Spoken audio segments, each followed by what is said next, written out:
Quem estava coisa? Olha lá, chegou na Rafa. Bom dia, Rafa. Bom dia, bom dia. Ô, Rita. Não, do dia. Aqui é tudo. Parabéns. Que leram comunicado. Que leram comunicado. Tem ponto na nota.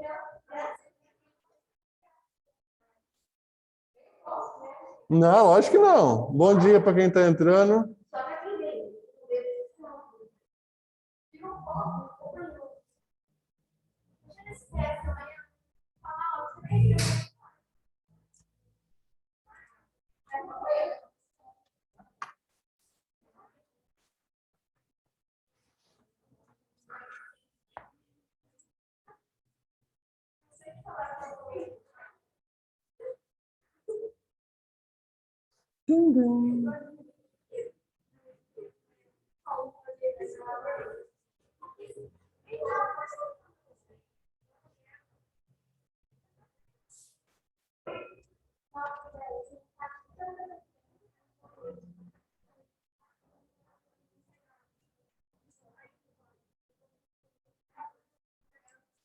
Bom dia para quem está entrando. Estou abrindo a apostila aqui, tá?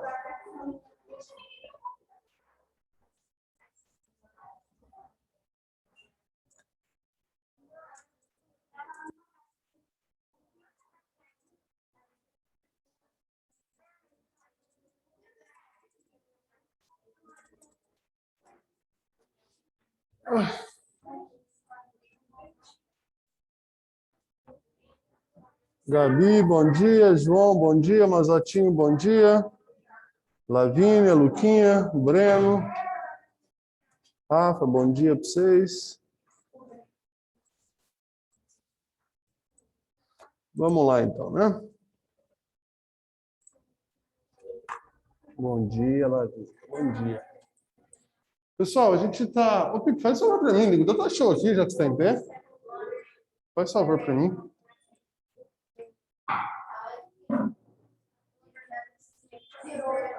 Quando você liga o Data Show, eu vou apagar a luz para a gente começar.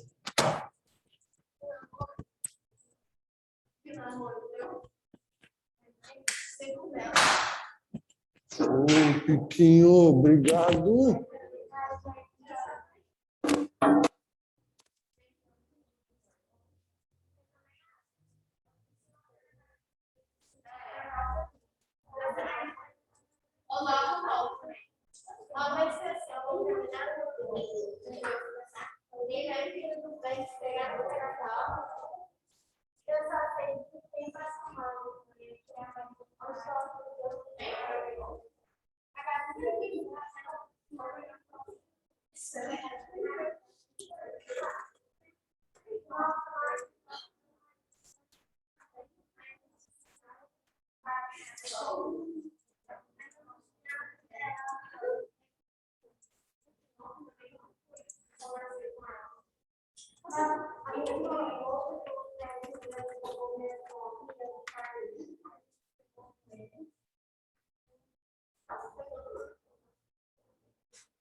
Pessoal,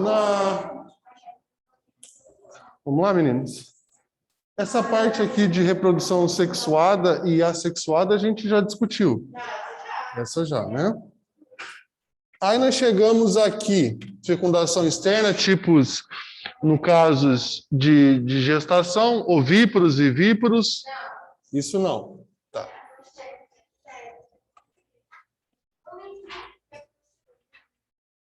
É a apostila 8. 8. É o grupo 8, né?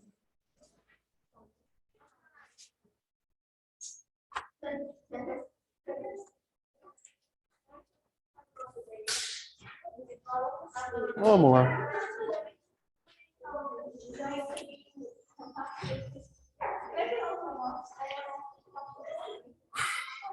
Não.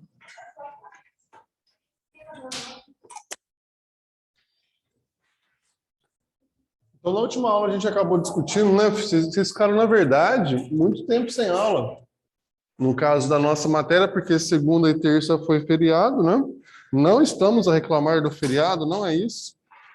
É que na próxima, verdade. Então a gente começa a dar uma corrida aqui até para igualar com o outro oitavo ano.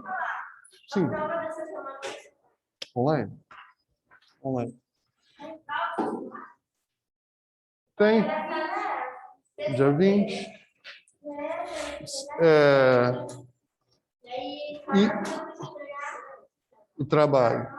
E lembrando que nesse sábado já tem aula online. É verdade. Semana vai ser cheia. Então, vamos lá. A gente estava falando então de reprodução, eu acho que ficou claro, bem claro, na verdade, o que é reprodução sexuada e assexuada, a gente já falou bastante disso. Sexuada envolve gametas. Aí não importa se existe a cópula ou não, nós falamos então que pode existir a fecundação externa e a fecundação interna. É óbvio que a fecundação interna, o espermatozoide foi lançado dentro do corpo da fêmea. E esse espermatozoide encontrou o ovócito e acabou fazendo o serviço de penetrar dentro dele para gerar um embrião. A fecundação externa não necessariamente precisa ter cópula. O que acontece? As fêmeas colocam os ovos no ambiente, isso que acontece em animais aquáticos. A fêmea vai e coloca os ovos em algum lugar, o macho vem e ejacula em cima dos espermatozoides. Esse espermatozoide entra dentro do ovo e acaba fecundando. É uma reprodução sexuada? Envolveu gametas. Só que a fecundação é externa, é no ambiente, é fora do corpo da fêmea. Fecundação interna, então, ocorre dentro do corpo da fêmea. Certo? Tranquilo? De boa. Aí, pessoal, vem as denominações. Conforme você vai ter a gestação desse novo bebezinho, filhotinho, do que você queira chamar, você vai ter 3 diferenças. Animais ovíparos, eu acho que fica muito claro o que é um animal ovíparo, né? É aquele animal que bota ovos. Né, Morganinha? Animal teve a reprodução sexuada, ela vai e coloca o ovo, e esse ovo lá dentro vai ter um embrião e vai acabar saindo. Vocês estavam com aquela discussão? Ou é na outra escola? Se um ovo que a galinha bota, vai sempre nascer pintinho. Não é que não, né? Não é que não. Me perguntaram, se a galinha, todo ovo que a galinha bota, vai nascer um pintinho? Claro que não. Se não tiver reprodução, não, hein? Não vai nascer nada. É um ovo que não vai acontecer nada com ele. Vai nascer o ovo que a gente come. É um ovo que a gente come, exato. É um ovo que não é fecundado. Obviamente, se o macho teve relação com a fêmea, esse ovo vai estar, que eles brincam, né, chocado. Eles falam chocado a palavra. Esse ovo vai estar fecundado e aí sim vai nascer um filhote. Então, animais ovíparos podem ter fecundação externa ou interna, ou seja, as fêmeas sempre liberam os ovos ou os ovos no ambiente. Óvulos ou os ovos no ambiente, tá? Então, aqui pode ter o encontro interno do gameta masculino com o feminino, vai nascer um embrião, em volta desse embrião vai criar uma casca de carbonato de cálcio, que é a casca que vocês conhecem. Algumas vezes, esses animais colocam os ovos no ambiente e o macho vai e ejacula em cima. Dessa forma, os embriões se desenvolvem usando as reservas nutritivas contidas no ovo, necessária para o desenvolvimento completo do feto. Sapo, aranha, aves, ornitorrinco, entre outros. Lembrando que esse ornitorrinco aqui, ele é mamífero. É o único mamífero que bota ovo. Silvio, mamífero que bota ovo? Sim, mamífero que bota ovo. Porque todos os mamíferos são isso aqui, ó. Esse último que a gente já vai falar. Mas tem um que é exceção. O bom da biologia é isso, né, Morgana? Sempre tem uma exceção. Então, existe sim um mamífero que bota ovo. Esses animais ovíparos aqui, então, são aqueles que botam ovos. E o embrião Ô, Silvio, mas todos eles, inseto aqui, cara, você acabou de riscar aranha, sapo. Quando a gente coloca animal ovíparo, não é só porque ele bota ovo. Ele pode soltar o ovo no ambiente, o macho ejacula em cima, e esse embrião vai usar a reserva nutritiva do ovo, tá? Essa é a melhor definição para animais ovíparos. Se você não lembrar disso, é aquele que bota ovos, está tudo certo, tá? Já um bom caminho aí. Os vivíparos decitróficos são aqueles animais que têm fecundação interna, ocorre uma geração dentro de um ovo, só que esse ovo ele é consumido dentro do corpo da própria fêmea. Esse ovo ele não sai para fora. Imagina só, vamos ver o que está escrito aqui. Ó. A fêmea produz ovos que ficam alojados no interior do seu corpo até o completo desenvolvimento do embrião. Quando eclodem dentro da fêmea, esse ovo arrebenta dentro do corpo da própria fêmea. Há a liberação dos filhotes já completamente desenvolvidos. Serpentes que não colocam ovos, elas já colocam um filhotinho para fora. Na verdade, esse ovo fecundou dentro dela, esse ovo cresceu dentro dela e ele racha, ele eclode dentro do corpo dela. E o animal sai em miniatura. Só que ele cresceu dentro de um ovo e esse ovo não sai para fora do corpo da fêmea. O corpo dela dá um jeito de fazer a digestão desse ovo depois, de acabar sugando ele de volta. Mas sim, cresce um ovo dentro desse animal. Só que esse ovo não é colocado para fora. Esses animais são chamados de vivíparos lecitróficos. Ficou muito confuso? Não? Beleza. Exemplo desses animais: tubarão, algumas espécies de cobras e lagartos. Porque algumas espécies de cobras, vem aqui, ó, elas botam ovos. Algumas já vêm para cá. Elas fabricam ovo, só que esse ovo não sai para fora, ele é digerido dentro do corpo dela mesmo, porque esse ovo acabou rachando. E o último, claro, os animais vivíparos. Essa denominação aqui ela é nova, tá? Esses animais vivíparos somos nós, que a gente não nasce de ovo, a gente não cresce dentro de um ovo, né? A gente cresce dentro de um órgão chamado anexos embrionários, a gente é nutrido por uma placenta, e o que acontece? É o sangue da nossa mãe que nos alimenta. Nesses animais aqui, ó, o próprio ovo fazia o serviço de gestação, de comida. Tem uma reserva energética. Você passa 9 meses dentro da tua mãe sugando do sangue dela, o que é bom, e jogando para o sangue dela, o que é ruim também. Tá? Então, os vivíparos animais se desenvolvem completamente dentro do organismo materno, nutrindo-se a partir de fontes de alimentos, que é a troca direta entre o sangue materno. Por exemplo, nós, animais mamíferos, algumas espécies de jararacas, entre outros. Ainda tem uma cobra que faz isso aí ainda. E tem os animais estilo canguru. Vocês já viram estilo canguru? Todo mundo já viu um canguru, um coalinha, né? Bonitinho, fofinho.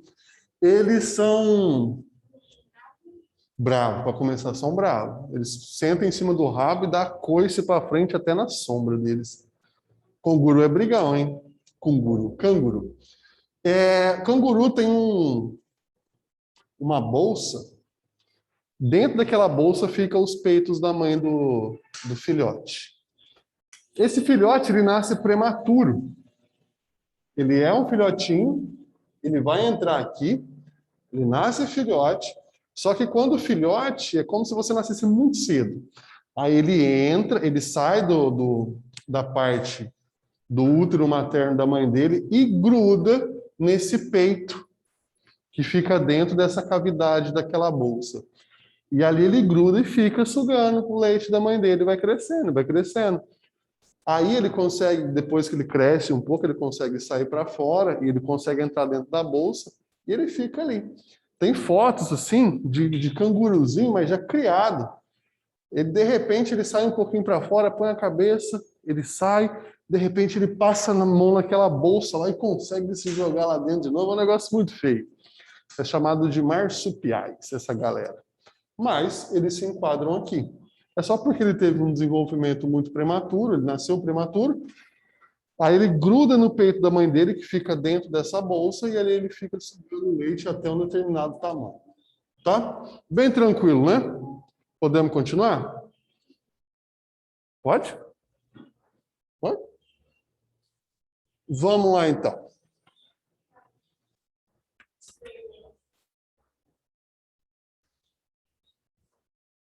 Se você...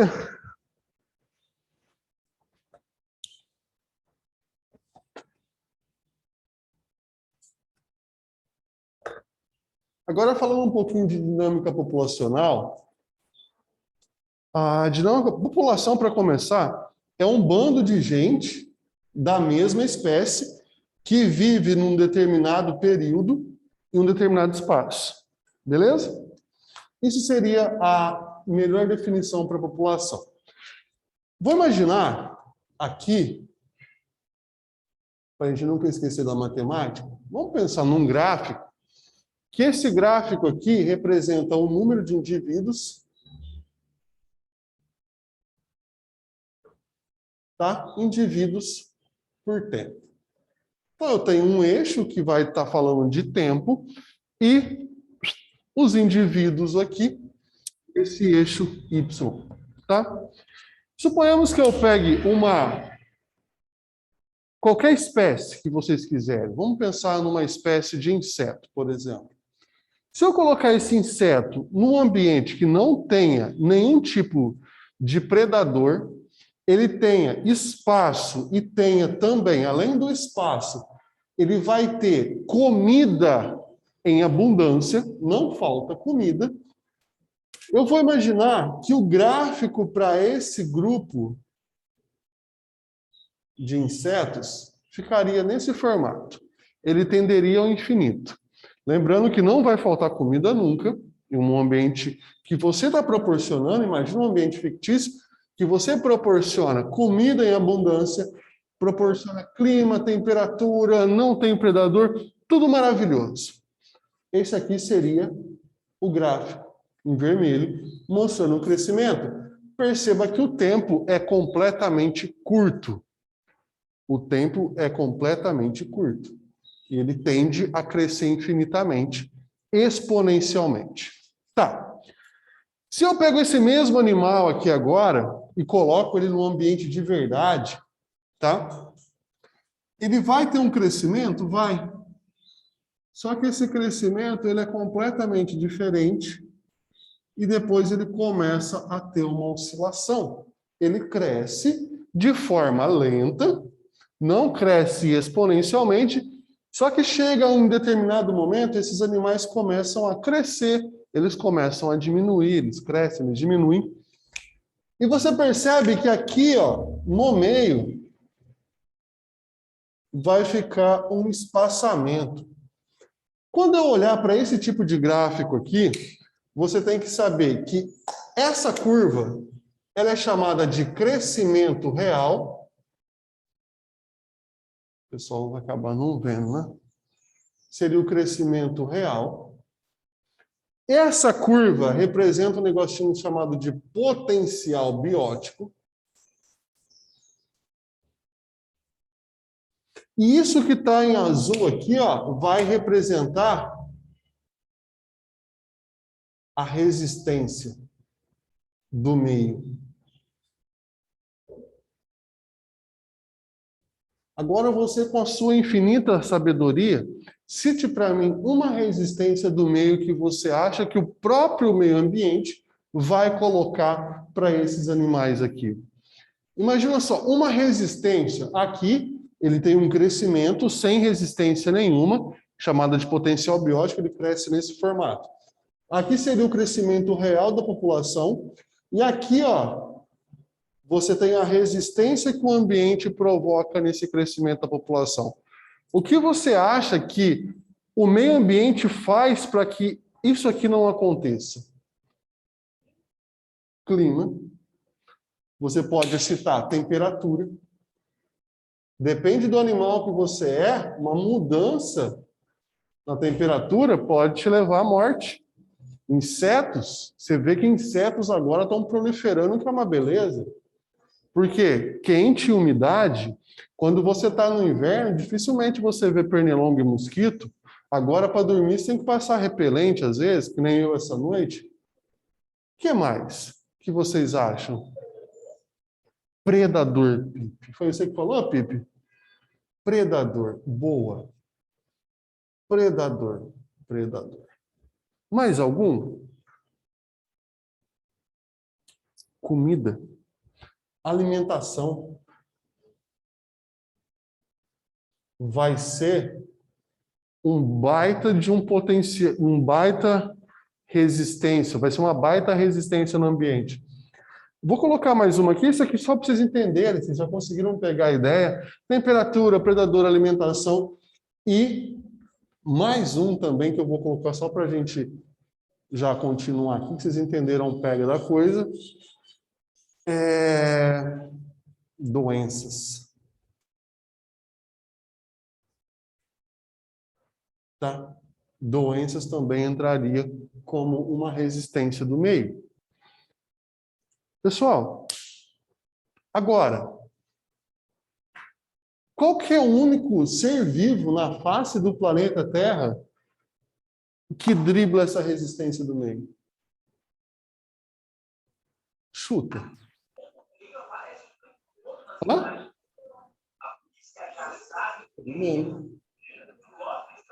Alguém ligou o som em casa. Que dribla isso aqui, que tem uma forma convicta, desenvolve medicamento para driblar tudo isso aqui, ó, é a espécie humana. Por isso que a espécie humana... Ele falou humano? Se ele falou humano, está certo. É isso que a gente faz, a gente dribla essa resistência do meio. Se você pega a população mundial, vamos pegar, por exemplo, sei lá, Idade Média, a população em número de indivíduos está crescendo assim, ó, a nossa curva está assim. Hoje a gente está beirando 8 bilhões de pessoas no mundo. Os chineses, então, driblam isso aqui, que é uma beleza, né? Tem gente pra caramba lá. Essa resistência do meio, então, ela é driblada pela tecnologia, inovação, ciência, essa coisa tudo. Temperatura, clima está aumentando, tudo bem, mas o pessoal está estudando algumas soluções. Predador a gente não tem. Alimentação, a gente produz comida a nível de tacar fora. Não estou falando que não tem gente que passa fome no mundo. Eu estou falando que a gente produz comida até demais. Essa comida só não chega onde precisa, mas tem comida para todo mundo, tá? Doenças, a gente tem, sim, medicamentos. A gente tem a tecnologia que fabrica remédios e vacinas e afins para combater doença. E a expectativa de vida do ser humano, cada vez que o tempo passa, ela sobe mais um pouco. Você já imaginou que alguma época da tua vida, não da nossa, mas de tempos remotos, a expectativa de vida de um homem adulto era de 35, no máximo 40 anos, ele ia morrer por alguma doença infecciosa que ele contraía, por não ter água tratada, esgoto tratado, ele morria por alguma doença. Olha só, hoje em dia a expectativa de vida de um homem adulto está beirando os 80 anos. A gente dobrou a expectativa de vida. E acredita-se que vai continuar aumentando a expectativa de vida para chegar próximo dos 90. E a expectativa das mulheres são sempre maior do que a dos homens. Quer dizer, mulheres vivem mais do que homens, né? Tem até uns memes que falam isso. Então, essa resistência do meio a gente acaba driblando. A gente acaba driblando. E o que acontece? Se a gente esquece o ser humano agora, imagina só que você tem uma população de rato. Essa população de rato, ela vem crescendo assim. Você acha que a quantidade de predador desse rato aumenta ou diminui? Aumenta? Com certeza. A quantidade de predador vai aumentando e aí eles começam a comer demais. O que acontece com a quantidade de ratos? Cai. E depois, vai sobrar comida para todo mundo? Dos predadores? Não. O que acontece com os predadores também? Começa a cair. É essa oscilação que a gente vê aqui. Eles chegam numa estabilidade. O meio ambiente não vai deixar nem crescer muito para um, nem crescer muito para outro. Beleza? Deu para entender a ideia? Dinâmica populacional. Show? Deu mesmo? Tá. Agora, o que o ser humano está fazendo? Políticas públicas de natalidade. Vocês sabiam que na China, por exemplo, casais, se eles tiverem um filho só, eles conseguem ter tudo de graça? Escola, plano de saúde, essas coisas, tudo de graça. Com um filho só. Se fizer 2 filhos, tem que pagar tudo. É uma política para você não ter filho. Você tem um só. Na China acontece isso já. Se tiver um, está tudo pago pelo governo. Se tiver mais de um, o que acontece? Você banca. Oi? Porque tem muita gente lá. Tem espaço, mas lá tem muita gente. A densidade populacional lá é uma coisa extraordinária. Tem muita gente. O país em território é grande, mas ele é muito populoso. A Índia também é muito populosa. Tem a Índia e a China aí, ó, batendo bilhões de pessoas, só 2 países. Aí o restante se divide pro resto do mundo em si. Mas a China é muito populosa. Tem fotos dos caras saindo num feriado, indo dar uma volta na casa dos parentes, depois voltando para Pequim. A praça de pedágio, assim, você não vê o fim de tanto carro. É muita gente, é muita gente.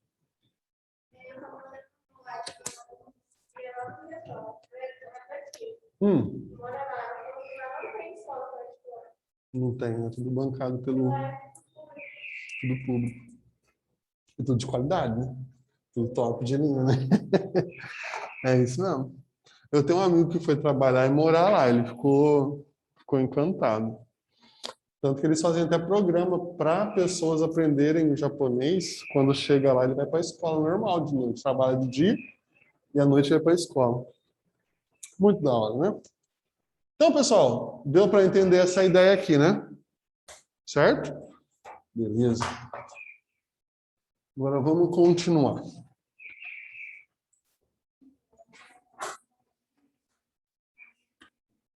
Aí, teve um carinha, ele escreveu uma teoria que até ajudou o Charles Darwin a desenvolver as ideias dele de seleção natural, né, a evolução das espécies. Esse cara chamava Thomas Malthus, tá? Vou ler esse trechinho aqui para a gente discutir as estratégias K e as estratégias L. Está falando então que esse britânico Thomas Malthus propôs uma teoria que procurava alertar sobre o crescimento desordenado da população e a escassez de recursos que esse crescimento traria, conhecida como teoria malthusiana. Vamos botar um ponto aqui. Tudo isso que a gente discutiu, o Thomas Malthus acreditava que chegaria a afetar o ser humano, só que ele não contava com a nossa astúcia. Tecnologia, produção, fabricação de remédio, ele não contava com essa astúcia nossa, né? Mas Thomas Malthus já alertava para esse perigo, né? Nele, Malthus argumentava que, na época, a população humana que aumentava em progressão geométrica tinha crescido muito mais depressa que a produção de alimentos que se dava em progressão aritmética. Vocês sabem a diferença de um para o outro? Olha só. Progressão geométrica. 1 para 2, quanto que aumentou? 1. 2 para 4, quanto que aumentou? 2. Quer dizer que dobrou.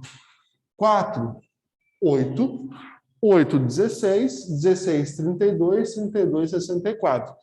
Ele falava que essa era a progressão do ser humano em fazer filho.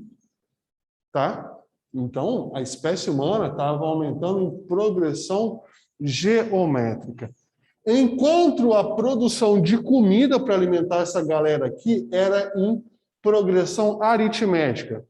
Esse exemplo aqui, ó, 1 para 4, 4 para 7, 10, 13. Quanto que está aumentando de um para o outro?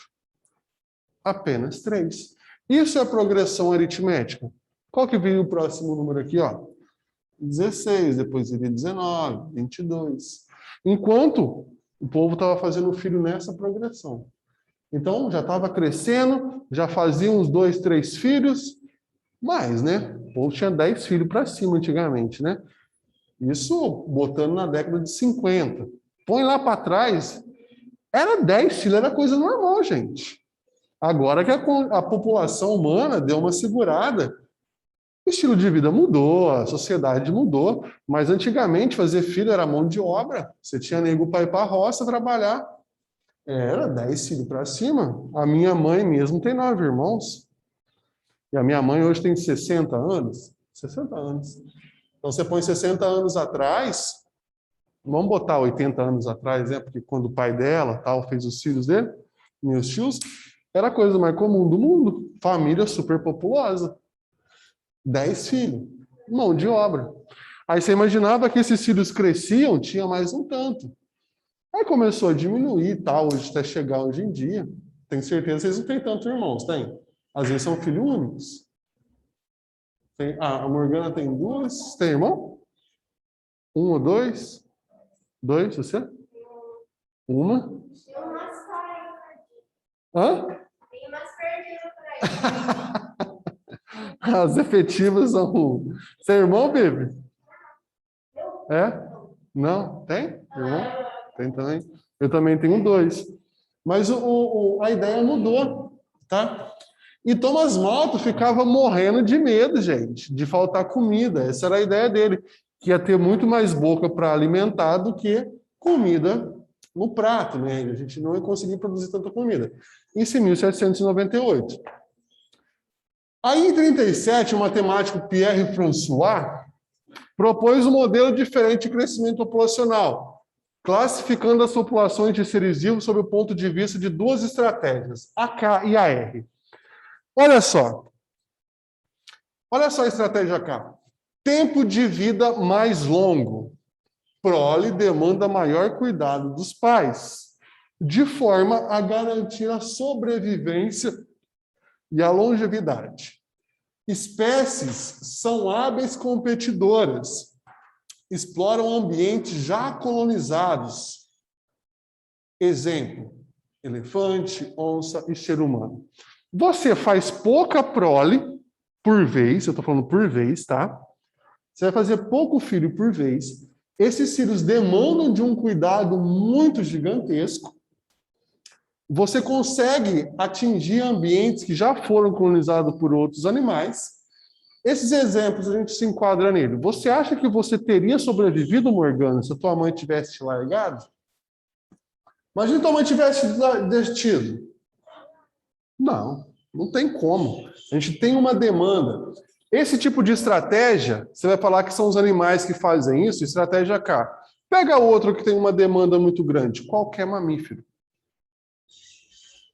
Qualquer mamífero você vai ter uma demanda muito grande. Ave. Pega qualquer passarinho. Fica lá no ninho, lá, só fazendo barulho, com a boca aberta, esperando a mamãe trazer comida. Isso é estratégia K. Agora, estratégia R, tempo de vida mais curto, em geral, não desenvolve nenhum cuidado para a prole. Você já imaginou, por exemplo, você acha que um sapo, quando ele desova lá, o macho vai, cobre com esperma, você acha que ela volta para trás para ver como é que anda o filhote dela? Já era, filho. Hã? Também, bom exemplo. Já põe aquela desovada lá na areia, a tartaruga, que o Lipe está falando aqui. Põe aquela tantada de tartaruga, aqueles ovos eclodem, a mãe está ali, vamos, filha. Imagina. E lembrando, você pegou esse exemplo da tartaruga, você tem que imaginar que a tartaruga tem que sair de dentro da areia, do ovo, sair de dentro da areia, ela tem que conseguir sair andando até o mar, chegar até o mar. Chegando até o mar, ela não pode ser morta por nenhum predador. E ela tem... ainda bem os humanos. Ela tem que passar, ela tem que viver toda uma vida para ver se ela dá sorte de chegar na fase adulta. Pouquíssimas chegam. Você põe aí, a cada 100 tartarugas que nasce, 5 se chegar à fase adulta é muito. Exploram nichos vazios e produzem números elevados de descendentes a cada ciclo reprodutivo. São poucos descendentes que conseguem chegar à maturidade sexual e, por sua vez, se reproduzirem. Exemplo, espécies de peixes, insetos, crustáceos. Vocês já pescaram na vida de vocês? Já, todo mundo já foi pescar. Quando você vai pescar, o que você está indo atrás de qual peixe? Do parrudo. Não em pesqueiro, tá, gente? Não em pesqueiro que os caras dão ração lá para os peixes, não. Vamos pescar no rio mesmo.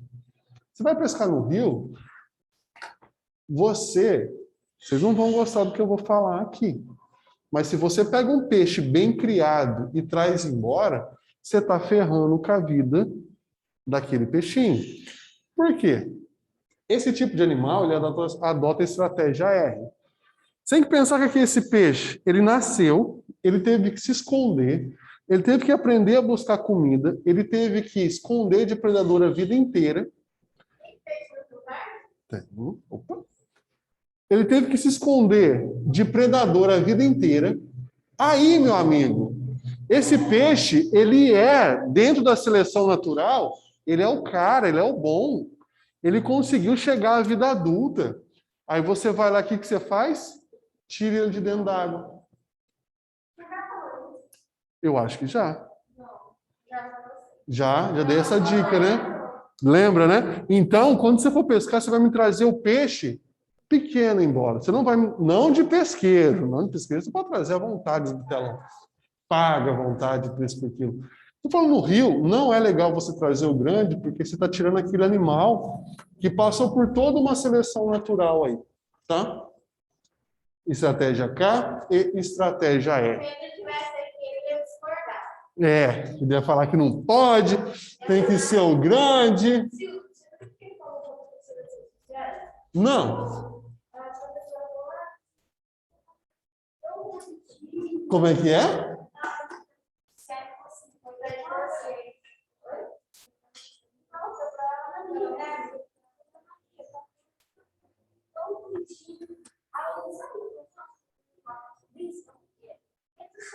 Ô, louco! Tem. Só nós isso aqui, o segredo nosso, mas tem mesmo, hein? Saguinzinho, né? Tadinho. Agora, a gente vai falar sobre evolução e reprodução. Sobre a seleção sexual, tá? Ai. Ô, gente, tudo que a gente acaba falando aqui, o ser humano acaba desenvolvendo situações um pouco diferentes como a dos animais. Mas, no fundo, a gente ainda traz consigo alguns instintos, tá? Eu vou botar algumas situações aqui, vocês veem se eu estou falando bobeira ou se eu estou acertando na questão. Eu já expliquei para vocês como é que vocês se comportam em festa? Não? Festa, qualquer festa. Festa, uma organinha numa festa. Para começar, vamos pegar aqui como é que se comportaria os meninos chegando numa festa? Sozinho. Como é que chegaria um menino sozinho? Correndo? Correndo? Eles não vão querer nem ser vistos. Eles vão chegar com os ombros um pouco para frente, com vergonha. Nunca vão buscar o centro. Eles sempre vão querer ficar escondidinhos. Não, isso é qualquer um, te garanto. Agora põe eles chegando com um amigo ou mais de uma pessoa. O ombro vai para trás, o peitinho estufa, eles andam até com o bracinho estufado. Ah, é sim, você que pensa que não. Agora as meninas, num comportamento no meio da festa. Chegando sozinha, a mesma coisa que os meninos. Chegando em grupo, a gente pode falar em grupo, elas conseguem ter um domínio ali, né, do ambiente. Aí elas ficam, na hora, sei lá, com a música, a banda tocando, sei lá, o DJ, as meninas, elas têm uma tendência sempre de se organizar em círculo. É mentira? Repara para vocês verem. Não um círculo, pode ser assim, mais ou menos forma. Elas se fecham sempre, geralmente, dando as costas para trás. Os meninos sempre, geralmente, ficam um pouco mais afastado, e as meninas estão tomando lá o seu suco, seu refrigerante, e ainda fica assim, ó. Da hora de lado. É desse jeito que acontece. É, Morgana, tô acertando ou tô errando? Tô acertando. E é divertidíssimo ver. Que esse é o comportamento normal. E assim, fica assim ainda. E os meninos... Ó. Ó, compartilha com a gente aí, Lipe. Compartilha com a gente. O que é valor?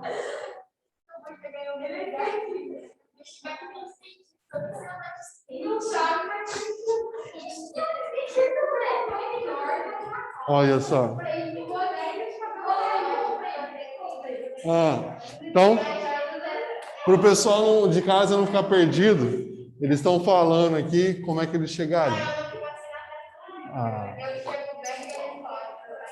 Sozinha? Se você chega em grupo, você chega pomposa. Sozinho você não consegue. Não dá. Se você chega sozinho, você vai sempre procurar uma. Você fica mais retraído, você cumprimenta todo mundo. Na hora que você reconhece alguém, você ganha uma confiança. Se você chega num ambiente onde você não é reconhecido.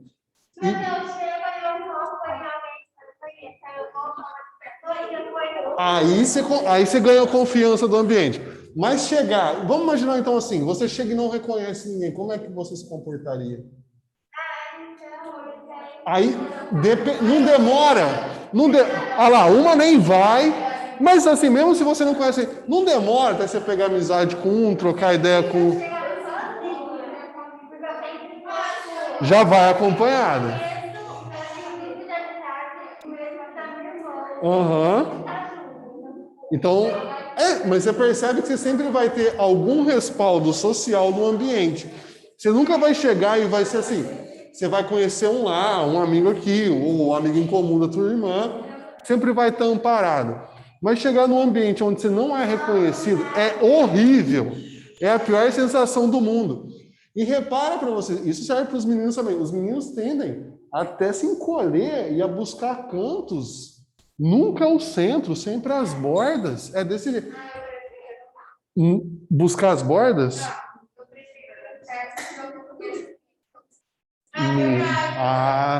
Mas como é que você se comporta na chegada?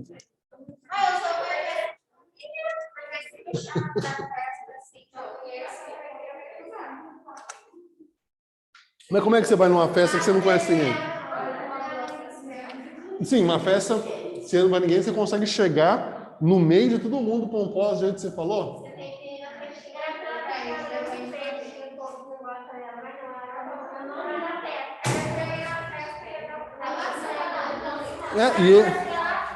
E é engraçado, isso serve para adolescente, serve para adulto, serve para qualquer coisa. A segurança, vamos dizer assim, social, ela se faz quando você está com gente do teu círculo. É completamente diferente. Hã?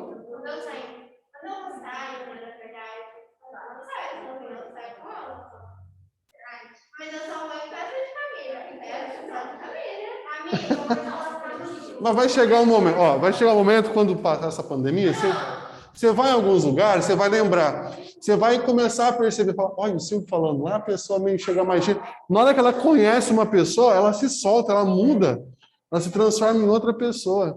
E o círculo, assim. Oi? Como é que é, Morganinha? No normal, mas isso é normal. Aí, pessoal, isso aqui que a gente está falando não é à toa. Os animais também desenvolvem alguns métodos até para reprodução. E é um pouquinho que a gente vai falar depois sobre reprodução de alguns animais, os métodos que eles usam para copular, tá? Turminha, bateu um sinal quem está em casa. Voltamos na próxima aula, tá bom? Tchau, tchau, gente.